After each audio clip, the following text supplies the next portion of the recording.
welcome to the Deep Dive. Today, we're getting into something pretty fundamental, really. Friendship. Yeah, and specifically how it's changing. Exactly. How it's being reshaped in, well, our very digital world. It's quite something, isn't it? It really is. We have all these amazing tools constantly connecting us, supposedly. But yeah, that connection itself seems to be changing how we actually, form bonds, maintain them. It's a bit of a paradox. It is, yeah. Technology gives us these unprecedented ways to connect across miles, finding niche communities. Right. People with shared interests you'd never meet otherwise. Exactly. But then you have to ask, well, how deep are these digital connections? Do they really scratch that fundamental human itch for, real social interaction? And could it even maybe make some people feel more isolated, paradoxically? That's definitely part of the conversation. Absolutely. And just think about all the ways we connect now. Online forums, social media, virtual meetups. It's a lot. It is. And these can be great tools, especially for staying in touch or meeting new people.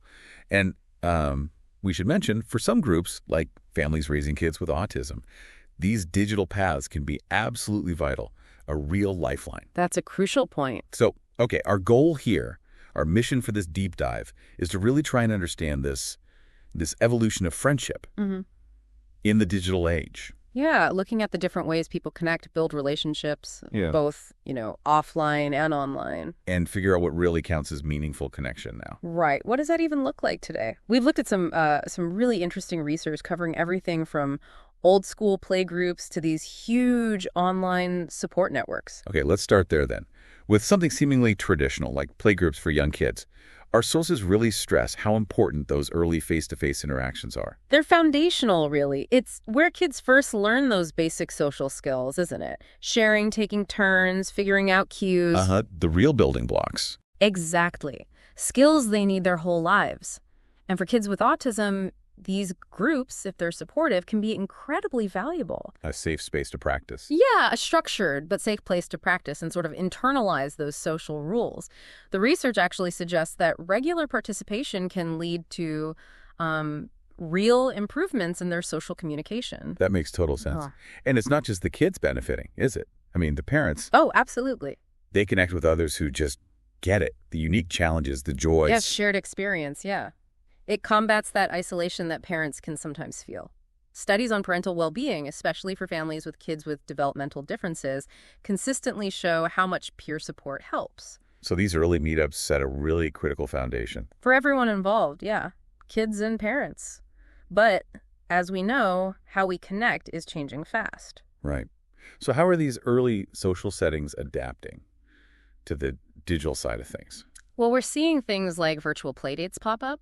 And online support groups for parents, of course. Virtual playdates. How does that work? Think about it. If meeting in person is tough, maybe because of distance or health reasons or just crazy schedules. Yeah, logistics can be a nightmare. Right. So these digital tools help keep those connections going. Even short, structured online interactions can apparently help young kids feel connected to their peers, maintain that familiarity. Oh, so it's like finding a new way to bridge that gap. Keeping that sense of community alive, even without being physically there. Precisely. And that need for community, for connection based on shared interests or experiences, well, that goes way beyond just early childhood. Okay. Which brings us to another area our sources looked at, interest clubs. Yeah, I find this fascinating, like book clubs, gaming groups. Or even groups specifically for people with autism and their families. Yeah. These clubs seem amazing at creating that sense of belonging. Well, they naturally help friendships form, don't they? You bond over something you're both passionate about. Instant common ground. Exactly. It gives you something to talk about, learn from each other. It moves past just small talk. You can build something meaningful. And technology must have just blown the doors open for these clubs, right? Totally. Online forums, Facebook groups, Discord servers, virtual meetups. Yeah. It's suddenly so much easier to find your specific tribe, no matter where you live. Right.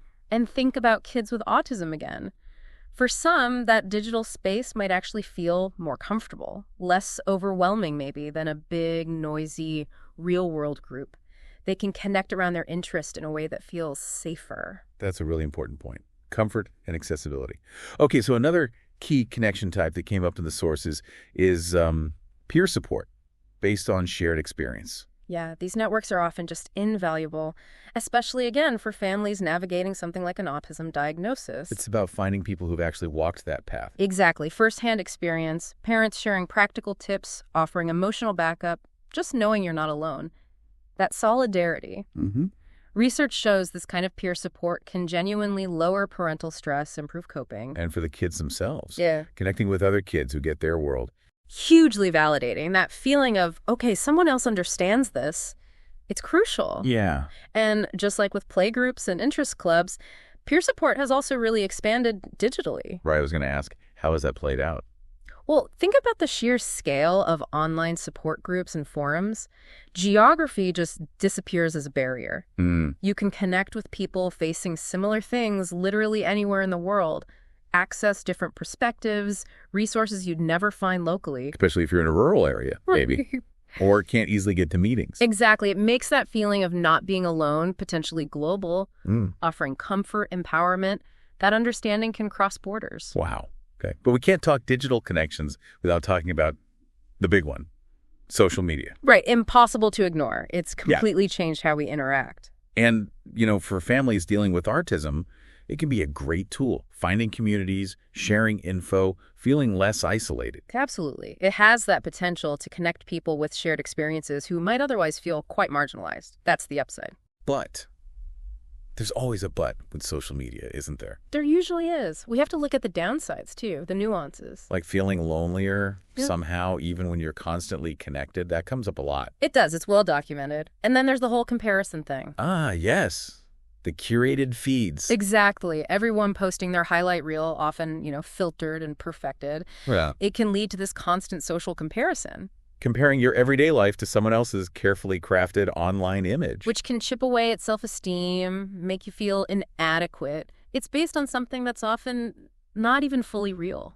So that balance again, between online stuff and actual face-to-face connection, it seems key for just general well-being. It really is. It's not about picking one over the other. No. And for kids with autism, that balance needs maybe even more careful thought. How so? Well, social media can be great for self-expression, finding others with the same intense interests, but navigating online social cues, the potential for misunderstandings, even cyberbullying, it can be really overwhelming. So parents and caregivers have a big role to play there. A huge role. Guiding them, helping them learn to build positive, healthy relationships online, it's essential. Yeah. Which really brings us back to needing a balanced approach overall, doesn't it? It does. It's not about ditching tradition or fully embracing only digital. It's about seeing the value in both. Right.